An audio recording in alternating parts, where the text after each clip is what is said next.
సాధారణ వ్యక్తులను అసాధారణ వ్యక్తులుగా మార్చే ప్రదేశం ఏంటి చెప్పండి చెప్పండి చెప్పండి.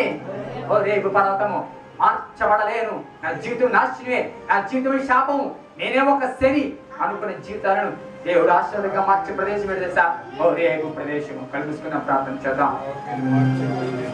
ఓ పదర్ల శకుల పూర్రమ్మ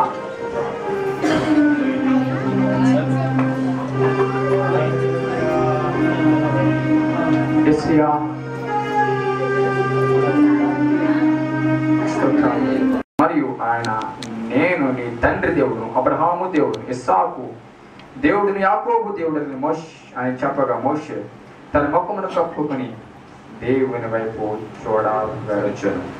దేవునికి స్తోత్రము కలిగిన కాక. హల్లెలూయా.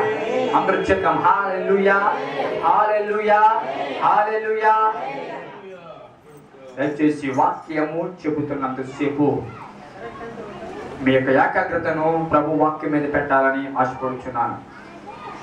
మీ దృష్టి ఇక్కడ పెట్టకపోతే, మీ ఆలోచన ఇక్కడ పెట్టకపోతే వ్యర్థపడుతున్న వాక్యము నిష్ప్రయోజనం అయిపోతుంది, ఫలించదు. ఇది మీ హృదయాల్లో పడినప్పుడే అది ఫలిస్తుంది. తప్పకుండా విత్తనం పడిన తర్వాత అది మౌనముగా ఉండదు, తప్పకుండా అది ఫలిస్తుంది. కాబట్టి ఇది మొట్టమొదటిగా ఇది ఫలించాలంటే మీ హృదయము అనే ఆ పొలములో, ఆ మట్టిలో పడాలి.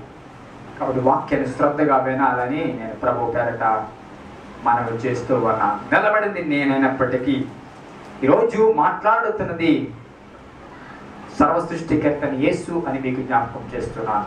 ఎందుకంటే నేను నా ప్రజలతో మాట్లాడుతానని వాగ్దానం చేసిన దేవుడు ఆ రోజు మొదలుకొని ఈ రోజు వరకు దేవుడు మాట్లాడుతూనే ఉన్నాడు. ఎంతో మంది ప్రవక్తుల ద్వారా, ఎన్నో వాక్యాల ద్వారా దేవుడు మాట్లాడుతూనే ఉన్నాడు. కొంతమంది గ్రహిస్తున్నారు, కొంతమంది గ్రహించడం లేదు. కొంతమంది పాటిస్తున్నారు, కొంతమంది పాటించడం లేదు. సర్వసాధారణంగా ఏ మీటింగ్ అయినా, ఏ కూడికైనా రకరకాల ప్రజలు వస్తూ ఉంటారు. మీటింగ్ ఎలా జరుగుతుందో అని చూద్దామన్న వాళ్ళు కొంతమంది వస్తారు. లేకపోతే సరదా కొంతమంది అలా వెళుతూ ఆగి సరదా కోసం కొంతమంది వస్తారు. కొంతమంది అయితే ఎవరో ఏ పాస్టర్ గారు చూసి పోదాం అని వస్తారు. కొంతమంది అయితే తప్పులు పట్టడానికి, ఏదో విమర్శించడానికి వస్తారు. కొంతమంది అయితే అమ్మాయిల కోసం వస్తారు. ఏదొచ్చినా ప్రభు సన్నిధిలో విపరీతంగా రకరకాల డిఫరెంట్ మైండ్ సెట్స్తో వస్తూ ఉంటారు. కానీ ప్రభు సన్నిధిలో ఈ వాక్యము జీవమైనది అని వాక్యం చెప్తుంది. ఇది జీవవాక్యం. ఎందుకు దీనికి జీవవాక్యము అని పిలుస్తారంటే, ఎలాంటి పరిస్థితుల్లో మనిషి చనిపోవడానికి సిద్ధపడుతున్న, ఆర్థికంగా సమస్యల చేత, ఇతరత్ర సమస్యల చేత, లేకపోతే ఇతరత్ర బలహీనతల చేత, శారీరకమైన రోగాల చేత, ఎలాంటి పరిస్థితుల్లో ఉన్న వారినైనా ఈ వాక్యము బ్రతికించేది. దేవునికి స్తోత్రం కలుగును కాక. హల్లెలూయా. ఎందుకంటే ఈ సృష్టి అంతా శూన్యముగా ఉన్నప్పుడు దేవుడు సూర్యుడు కలుగును కాక అంటే ఒక మాట చొప్పున సూర్యుడు కలిగాడు. చంద్రుడు కలుగును కాక అంటే ఒక్క మాట చొప్పున చంద్రుడు కలిగాడు. నక్షత్రములు, మత్స్యములు, సమస్త ప్రాకు పురుగులు, జంతువులు అన్ని కలుగును కాక అంటే సమస్తమును కలిగి ఆ మాటలో జీవము. ఈరోజు అదే జీవము గల మాట దేవుడు నీ విషయంలో, నీ బ్రతుకు విషయంలో నువ్వు ఎందుకు ఇక్కడ కూర్చున్నావో, ఏ పరిస్థితుల్లో నువ్వు ఇక్కడ కూర్చున్నావో నా యేసుకు తెలుసు. బాగా గమనించండి. నీ పరిస్థితి ఎలాంటి పరిస్థితి అయినప్పటికీ, ఎలాంటి చనిపోవడానికి సిద్ధమైన పరిస్థితి అయినప్పటికీ ఈరోజు ఈ మాట నిన్ను బ్రతికింపచేస్తుంది. దేవునికి స్తోత్రం కలుగును కాక. హల్లెలూయా. మనుషులు మాట్లాడితే వినడానికి బాగుంటుందమ్మో కానీ ప్రయోజనకరంగా ఉండదు. అని దేవుడు మాట్లాడితే అది ప్రయోజనకరమని నేను మీకు మనవి చేస్తున్నాను. కాబట్టి గత వారంలో నేను భరతనాట్య పెళ్లి వెళ్ళినప్పుడు మార్నింగ్ నిశ్చితార్థం అన్నప్పుడు ఏం చెప్పాలా నిశ్చితార్థం, ఎందుకంటే అటు నుంచి ఇటు నుంచి కూడా పాస్టర్ గారిని నేనే, అటు నుంచి ఇటు నుంచి కూడా రెండు వైపుల పాస్టర్ గారిని నేను ఏం చెప్పాలి అని ఆలోచించాను. అయితే గత వారంలో ఇంకా ఊరు వెళ్ళక ముందు ప్రార్థన చేస్తూ చేస్తూ చేస్తూ చేస్తూ ఉన్నప్పుడు దేవుడు వాక్య భాగాన్ని నా మనసులో తీసుకొచ్చాడు. తీసుకొచ్చిన తర్వాత కొద్దిసేపు ధ్యానించి విడిచిపెట్టేశాను. తర్వాత ఊరు వెళ్ళిపోయాను. ఊరు వెళ్ళిన తర్వాత నేను నిశ్చితార్థానికి ఏం మాట్లాడాలని వాక్యం తీసి అలా ధ్యానిస్తున్నాను. దాంట్లో నుంచి కొన్ని విషయాలు మాట్లాడాను. అయిపోయిన తర్వాత మళ్ళీ టైం లేదు కదా, శనివారం అక్కడికి వెళ్ళాలి. నేను సాయంత్రమే వచ్చాను. నేను అప్పుడు మళ్ళీ అక్కడే కూర్చుని ఆ ఊర్లోనే ప్రార్థన చేస్తూ ఆలోచన చేస్తుంటే దేవుడు కొన్ని విషయాలను బయలుపరిచాడు. అదే విషయాలను ఈరోజు మీ ముందుంచాలని నేను ఆశపడుతున్నాను. ఈ వాక్యము మనందరికీ పరిచయమైన వాక్యమే కావచ్చు, ఎన్నోసార్లు మనం వినిన వాక్యమే కావచ్చు. కానీ బాగా గమనించండి, చాలాసార్లు పలావు మాంసం తింటాం, కానీ కొన్నిసార్లు ప్రత్యేకంగా ఉంటుంది. ఎప్పుడు తిని పలావే, ఎప్పుడు తిని మాంసమే. కానీ కొన్నిసార్లు అన్నిసార్లు ఒకే టేస్ట్ ఉంటుందా? ఉండదు. అదే చెయ్యి, అవునా? అదే గరిటి, అదే పొయ్య, ఇంకా అదే పాత్ర, అదే ఉప్పు, అదే కారం, మనిషి కూడా ఆలే. కానీ ఎందుకు రకరకాలుగా రుచులు మారుతాయి. కాబట్టి ఈరోజు కూడా వాక్య భాగము తెలిసిన వాక్య భాగమే, కానీ దేవుడు మాట్లాడుతున్నప్పుడు దేవుడు ఒక ప్రత్యేకమైన రుచిలో ప్రత్యేకమైన పదాలు మీతో మాట్లాడబోతున్నాడు. వాక్య భాగంలో మనకి మెయిన్ క్యారెక్టర్ మనకి తెలుసు. నిర్గమకాండము అనేది మనకి ఎప్పుడైతే చదివామో నిర్గమకాండములోకి వచ్చేటప్పటికి ఒక ప్రాముఖ్యమైన క్యారెక్టర్ కనపడుతుంది. మోషే అనే వ్యక్తి కనపడతాడు. ఈ మోషే అనే వ్యక్తి ఎవరు అని చూసినట్లయితే దానికి చాలా చరిత్ర ఉంది. అసలు నిర్గమ అంటే నిర్గమ ఎక్సోదోస్ అంటారు. ఇంగ్లీష్లో ఎక్సోదోస్. ఎక్సోదోస్ అంటే దాని అర్థం ఏంటంటే ఒక ప్రాంతం నుండి మరొక ప్రాంతానికి ప్రజలు తరలిపోవట. ఎందుకు నీకు ఎక్సోదోస్ అని పేరు వచ్చిందంటే దాని తెలుగులో ఒక ప్రాంతం నుండి మరొక ప్రాంతానికి ప్రజలు తరలిపోవట అని దాని అర్థం. అదే కథ లేకపోతే అదే విషయాన్ని మనము ఈ నిర్గమకాండంలో మనం చదువుతాం. ఓకే, ఇప్పుడు మనం చదివిన వాక్య భాగంలో మోషే అనే ఒక ప్రాముఖ్యమైన వ్యక్తి కనబడుతున్నాడు. ఈ మోషేని గురించి మనం అధ్యయనం చేయకముందు అసలు ఈ మోషే ఎవరని మన దృష్టిలోకి వెళితే, పూర్వము ఇంచుమించుగా ఇశ్రాయేలు బైబిల్ గ్రంథంలో ఆది కాండం నుండి ప్రకటన గ్రంథం వరకు ఎక్కువ శాతం కానీ దేవుడు మాట్లాడింది కానీ ప్రత్యేకపరిచింది కానీ కార్యాలు చేసింది కానీ మెయిన్ ఫోకస్ లేకపోతే మెయిన్ ప్రజలు ఎవరు అంటే ఇశ్రాయేలు ప్రజలే అనే విషయాన్ని జ్ఞాపకం చేసుకోవాలి. వారి మీదే ఎక్కువ శాతం బైబిల్ గ్రంథము ఆధారపడి ఉన్న విషయాన్ని జ్ఞాపకం చేసుకోవాలి. కాబట్టి ఇశ్రాయేలు ఎవరంటే దేవుడి ప్రజలు.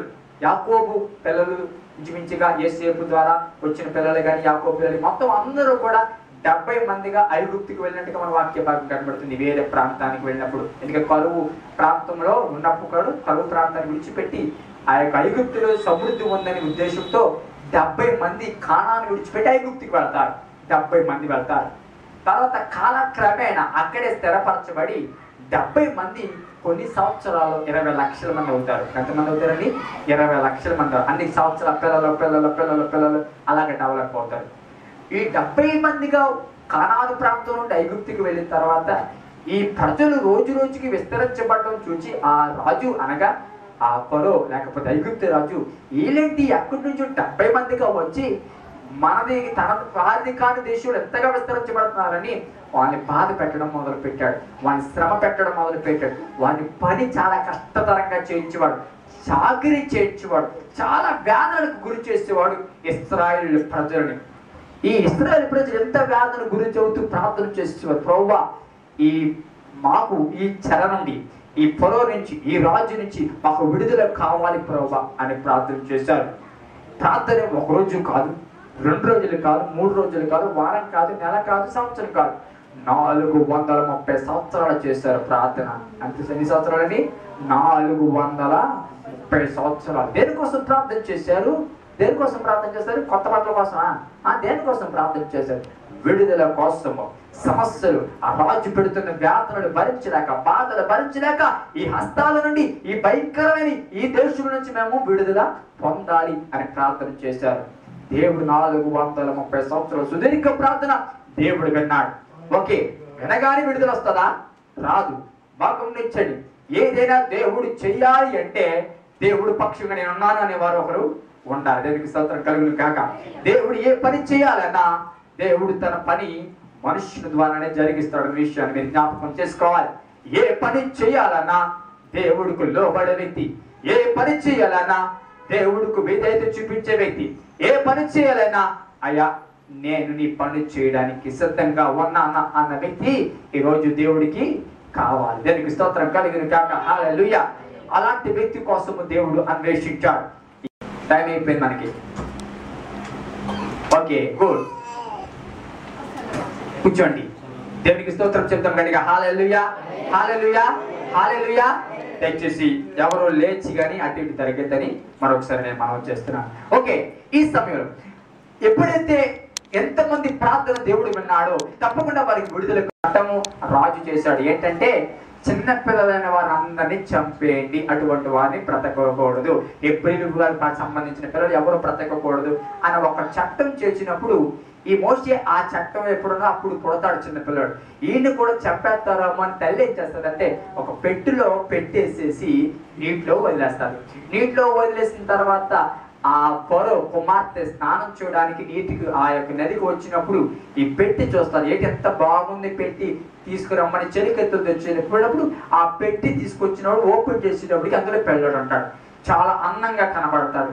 ఈ పిల్లడు ఎంత అందంగా ఉన్నాడు, ఎవరు విడిచిపెట్టేశారు ఏంటి అని ఏం చేసి నువ్వు వెళ్ళి ఎవరినో ఒక పనవాడిని ఒక దాసిని తీసుకురా, ఈ పిల్లడిని పెంచుతారు అంటే వెళ్ళి సరాసరి ఆ తల్లినే తీసుకొస్తే మొత్తం మీద ఆ యొక్క మోషే బాగా గమనించండి, ఫరో హయాంలో ఫరో రాజ్యంలోనే అక్కడే జీవిస్తాడు. కొంత వయసు వచ్చిన తర్వాత వెళ్ళిపోవడం జరుగుతుంది.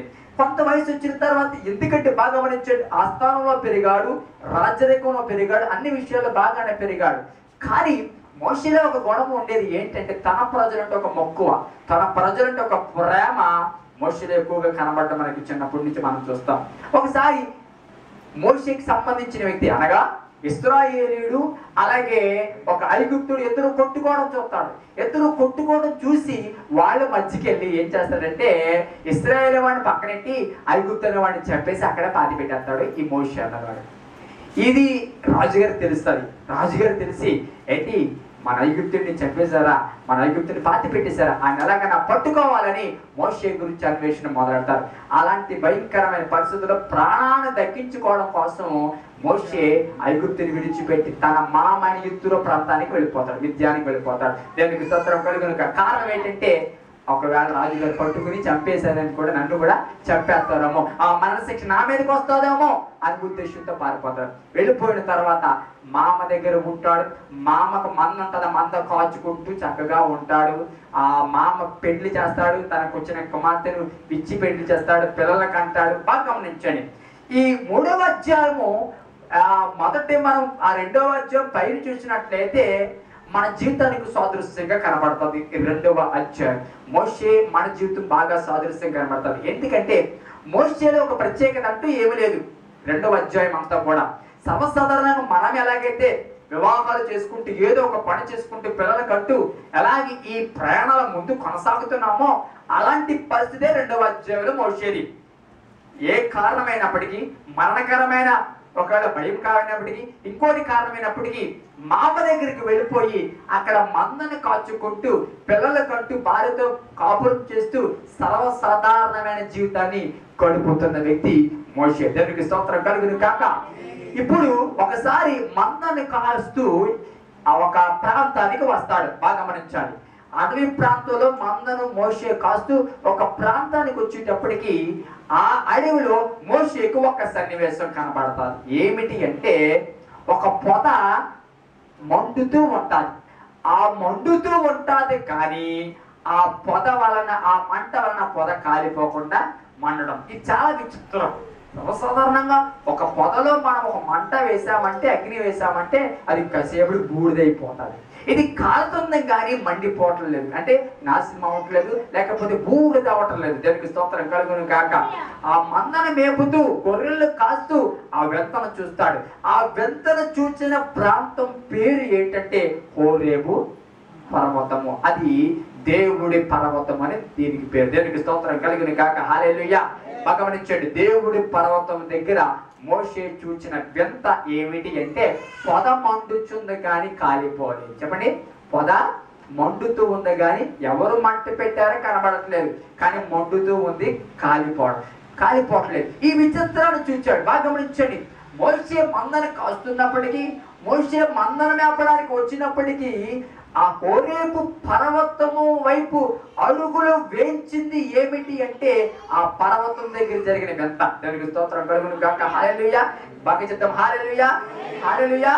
మోషే సర్వసాధారణమైన జీవితంలో భయంకరంగా తన ప్రాణం పోతాదని ఆ యొక్క మరణాపేక్షతో ఆ ప్రాంతాన్ని విడిచిపెట్టి ఇత్రో దగ్గరికి, తన మామ దగ్గరికి వెళ్ళిపోయి ఆ అమ్మాయిని చేసుకుని పిల్లల కంటూ ఆ మందం మేపుకుంటూ సాధారణమైన జీవితాన్ని గడుపుతూ ఉన్నాడు మోషే.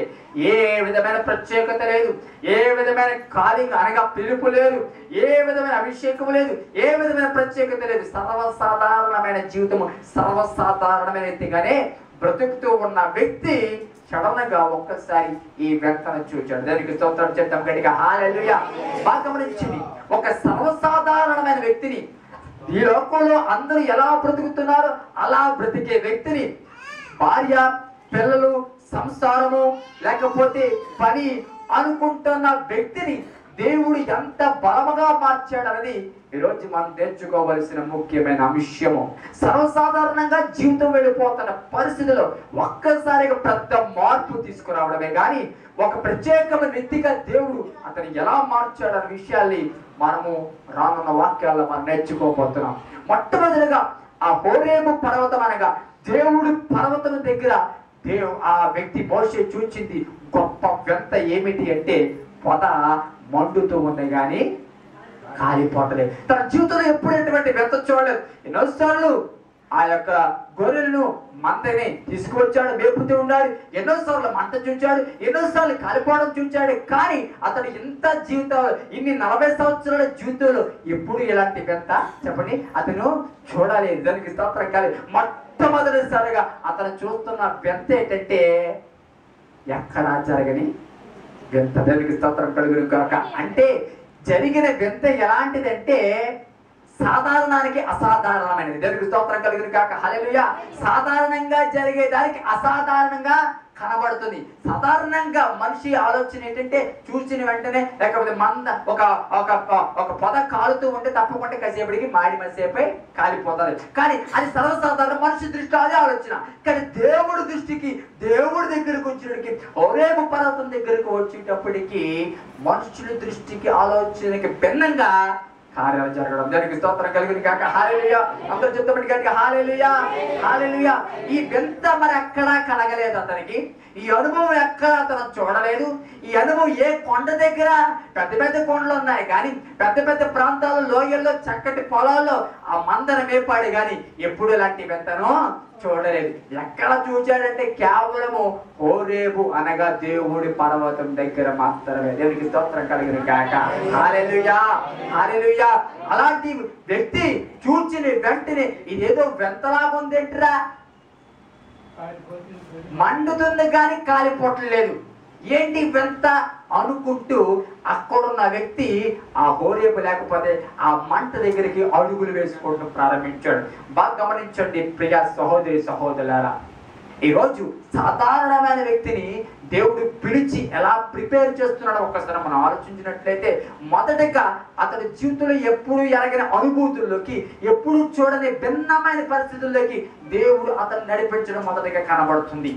హోరేబు పర్వతం దగ్గర దేవుడు వింతను ఒకటి చూపించాడు. దానికి స్తోత్రం కలుగును కాక. అతని జీవితంలో ఎప్పుడు చూడని వింత. ఈరోజు హోరేబు పర్వతం దగ్గర అది దేవుని పర్వతం అని పేరు. చెప్పండి, హోరేబు పర్వతం ఏంటండి? అది దేవుని పర్వతం. దేవుని పర్వతం అంటే దేవుడి సన్నిధి, చెప్పండి, ఉండే స్థానము, దేవుడు మాట్లాడే స్థానము. దేవుడు మాట్లాడే స్థానము దగ్గర, దేవుడు ఉండే స్థానము దగ్గర ఒక వింత చూచాడు మోషే. దానికి స్తోత్రం కలుగును కాక. ఈరోజు వింత చూడాలంటే హోరేబు పర్వతం దగ్గరికి రావాలి. దానికి స్తోత్రం కలుగును కాక. వింత చూడాలి అంటే ఎక్కడికి రావాలి? హోరేబు పర్వతం. ఎటువంటి వింత? లోకంలో జరిగే వింత కాదు, లోకంలో జరిగే మ్యాజిక్లు కాదు, ఎన్నడూ ప్రజలకు కనబడే వింత కాదు, ప్రజలందరి దృష్టికి విభిన్నంగా, మనిషి ఆలోచనకు లేకపోతే సర్వసాధారణంగా జరిగే దానికి భిన్నంగా ఇక్కడ హోరేబు పర్వతం దగ్గర కార్యం జరుగుతుంది.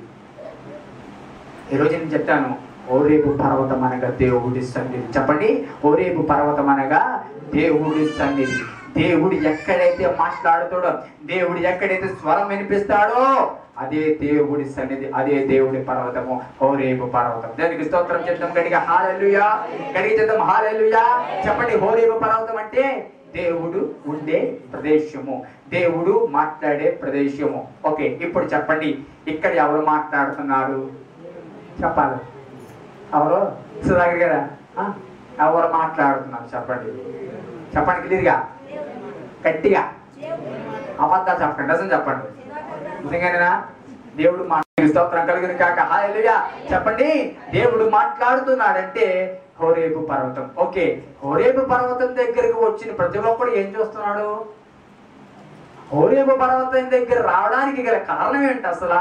హోరేబు పర్వతం దగ్గర ఏం చూచి మోషే వచ్చాడు అంటే వింత. దేవునికి స్తోత్రం కలుగును కాక హల్లెలూయా. ఏం చూచి వచ్చాడు?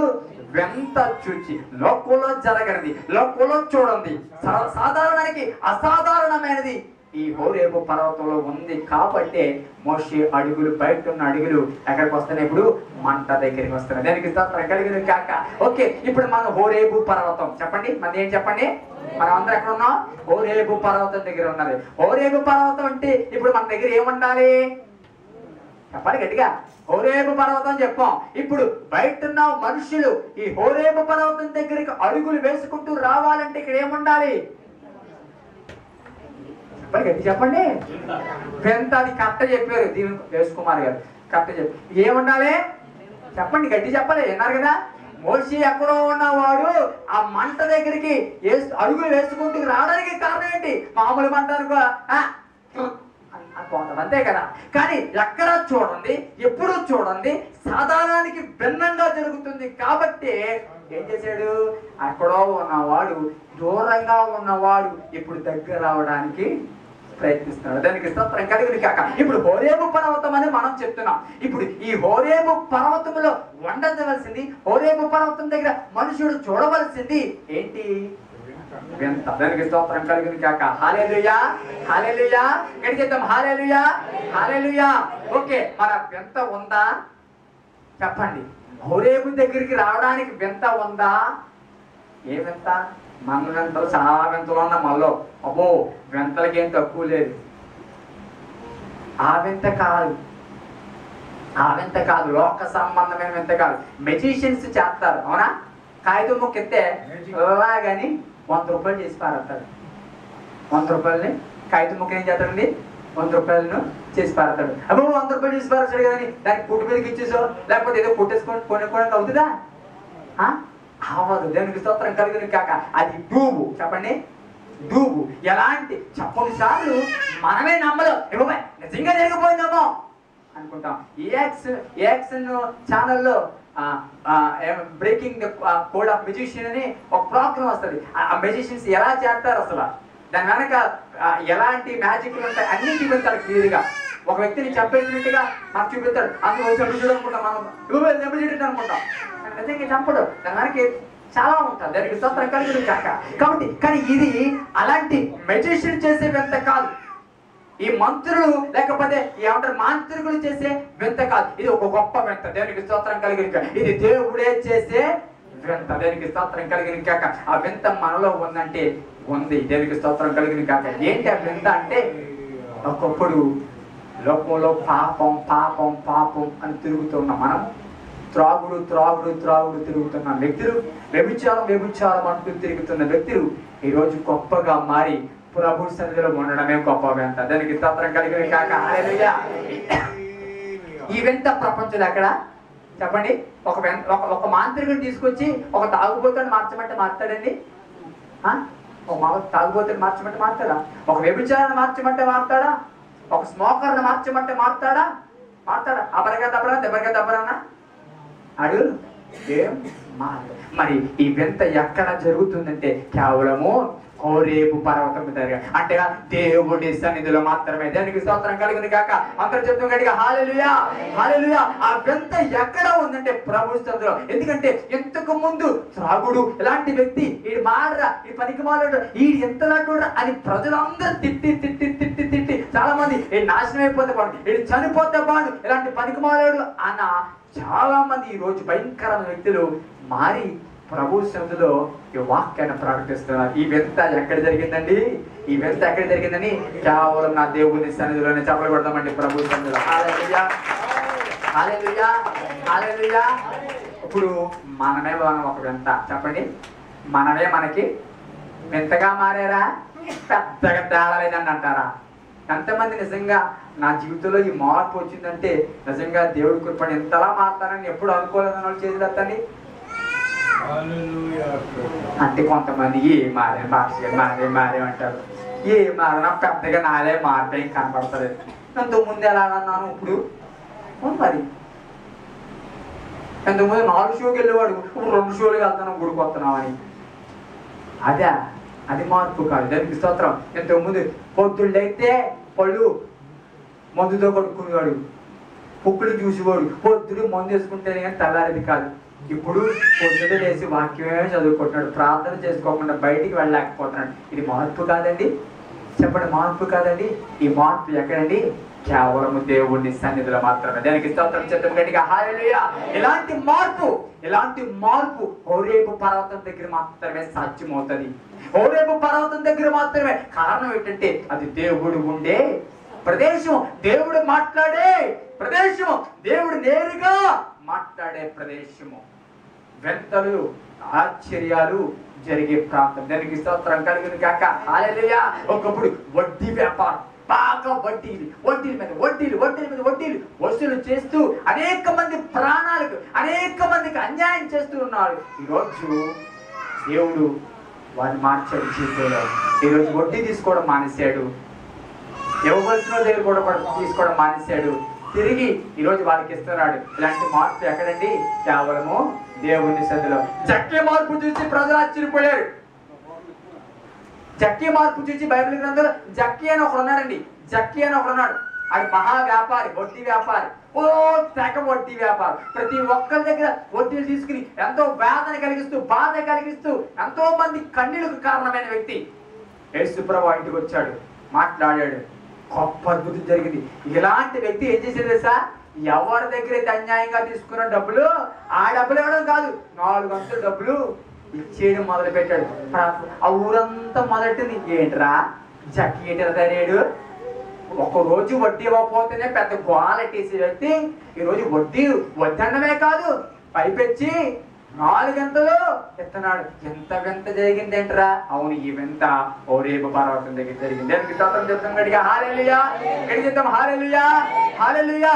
దేవుడి సన్నిధిలో గొప్ప మార్పు, దేవుడి సన్నిధిలో గొప్ప అద్భుతం, దేవుడి సన్నిధిలోనే సంతోషం, దేవుడి సన్నిధిలోనే సమాధానం, దేవుడి సన్నిధిలోనే మనం మారగలం. కొంతమంది గుడికి రండి అంటే తాగుడు అలవాటు ఉందనో, సిగరెట్ అలవాటు ఉందనో, వస్తామని పాస్టర్ వస్తామని తాగలేదు. వాళ్ళేముంటుంది సార్?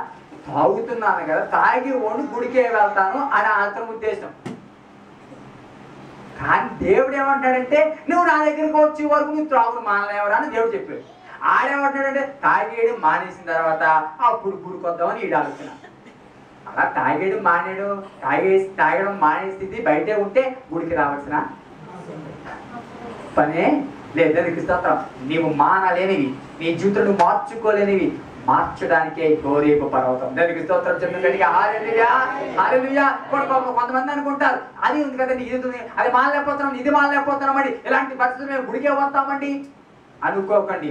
ఎలాంటి స్థితి అయినా, ఎలాంటి పరిస్థితి అయినా దేవుడు మార్చగలిగిన సమర్థుడు. దానికి స్తోత్రం కలిగిన కాక నాగరాజు గారి దానికి స్తోత్రం చెప్తాం గట్టిగా హల్లెలూయా, హల్లెలూయా. నాగరాజు గారిలో గొప్ప మార్పు నిజంగా. ఆయన సాయంత్రం అయితే చాలు ఏదో సెంటర్లోనో ఎక్కడి దగ్గర పడిపోయేవారు, అలా డ్రింక్ చేసి బాగా ఆవిడగా ఇంకా కనబడిన వాళ్ళ కొట్టేయడం, కనబడిన వాళ్ళ తిట్టేయడం, రకరకాలుగా ఉండేవారు. నిజంగా మన జాంజర్ కూడా మన గాంధీ కూడా అక్కడ కూర్చున్నారు. శాంతిగిరి ప్రజలు చెప్పారంట, ఎవరైనా కొత్తగా నా ప్రజలు చెప్తున్నాడు ఆశగా అన్న నుంచి దగ్గర వచ్చి పంపించారు బయటికి. తాగి వచ్చి అల్లరి ఉండనే మనం పేట గారికి ఎన్నోసార్లు చెప్పాను, వ్యక్తిని వదలకండి, నెమ్మదిగా తీసుకురండి. ఈరోజు ఆయన మార్పు చూసి చాలా మంది ఎలా మారిపోయిందా అంటున్నారు. ఇవంతా ఎక్కడ జరిగిందంటే ఓ రేపు పర్వతం జరిగింది. చెప్పకూడదామండి. హల్లెలూయా, హల్లెలూయా, హల్లెలూయా.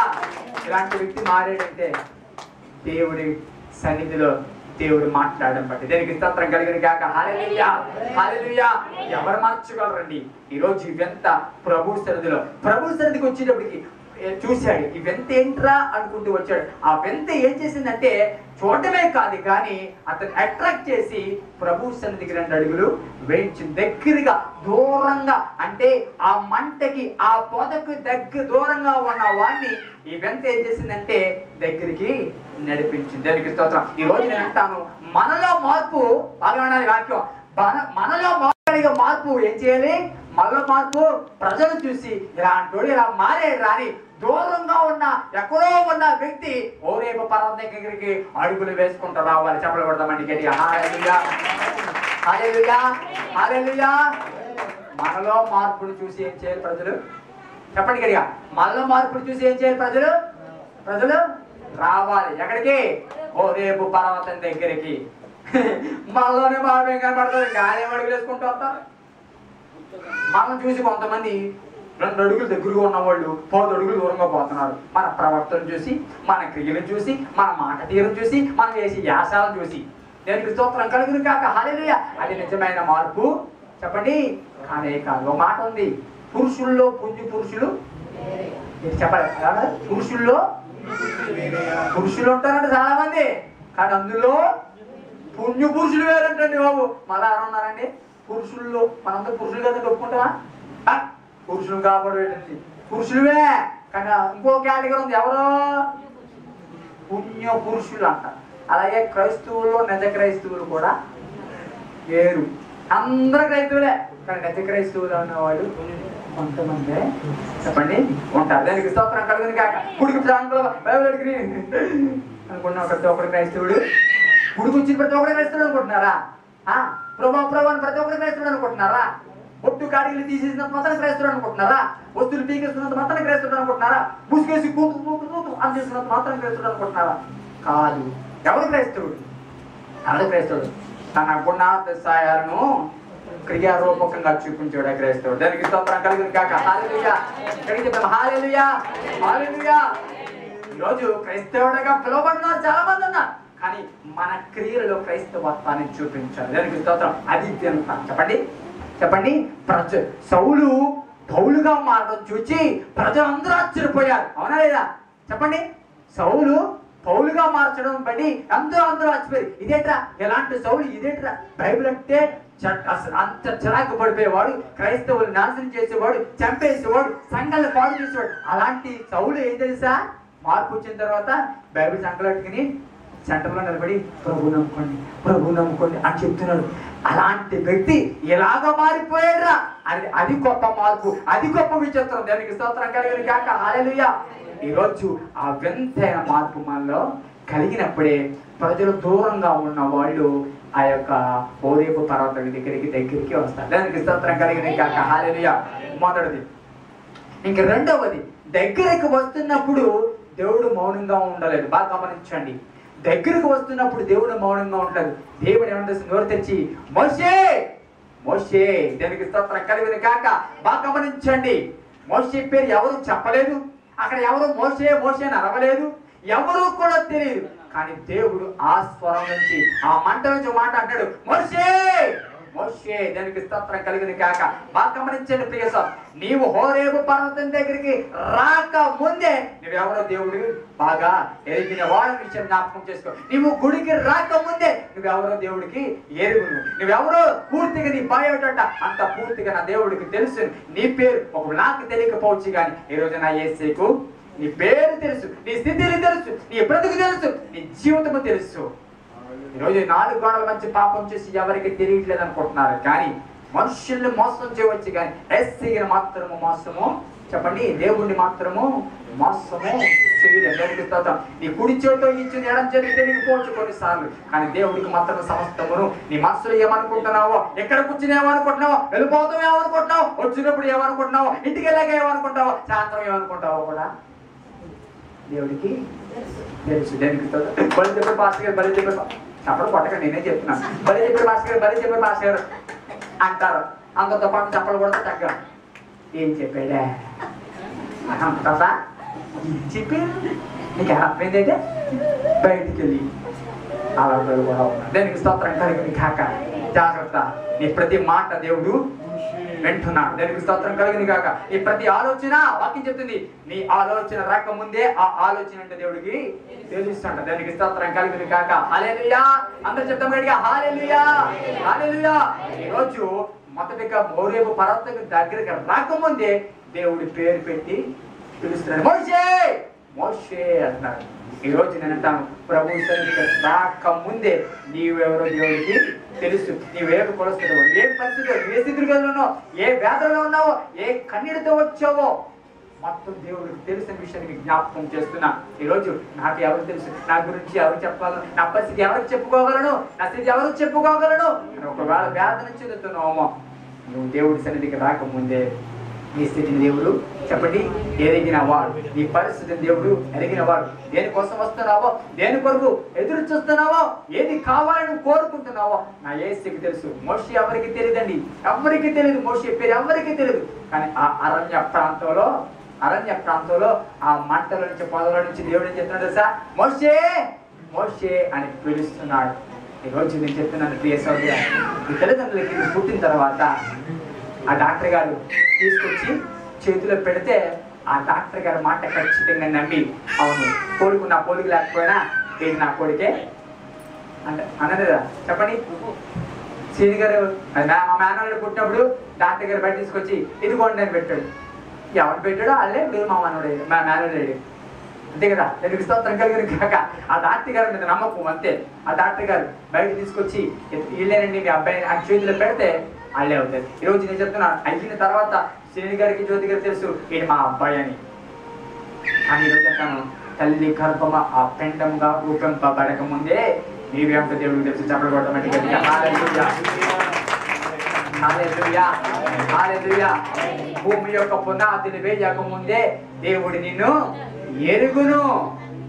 ఈరోజు దేవుడు నిన్ను ఎరుగును. చాలా మంది చుట్టాలే ఊళ్ళో ఉంటారు, కానీ మా ఊళ్ళు అని చెప్పడానికి సిగ్గుపడతారు, చెప్పుకోరు. అలాంటి తెలిసిన మా ఊళ్ళు కాదండి అనేస్తారు. ఈరోజు నేను అంటాను, నా దేవుడు నిన్ను ఎప్పుడు ఎరగను అనేవాడు కాదు. దేవునికి స్తోత్రం కలిగి కాక హల్లెలూయా. నా దేవుడు ఎప్పుడు తెలుసా? నువ్వు నాకు తెలుసు ఏమంటాడు తెలుసా?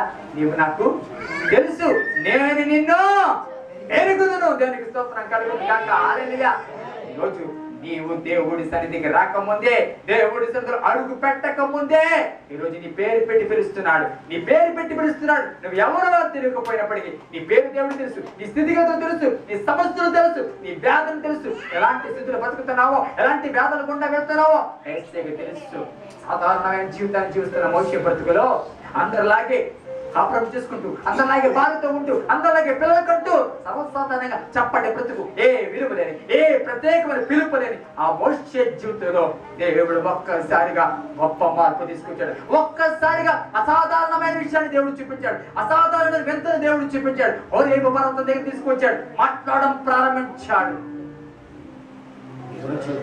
నువ్వు సర్వసాధారణమైన వ్యక్తి అయినప్పటికీ, నువ్వు మామూలు వ్యక్తి అయినప్పటికీ, నువ్వు ఎలాంటి వ్యక్తి అయినప్పటికీ, ఈరోజు హోరేబు పర్వతం దగ్గరికి వచ్చేటప్పటికి నువ్వు ఉన్నతమైన స్థితిలో మార్చబోతున్నావు.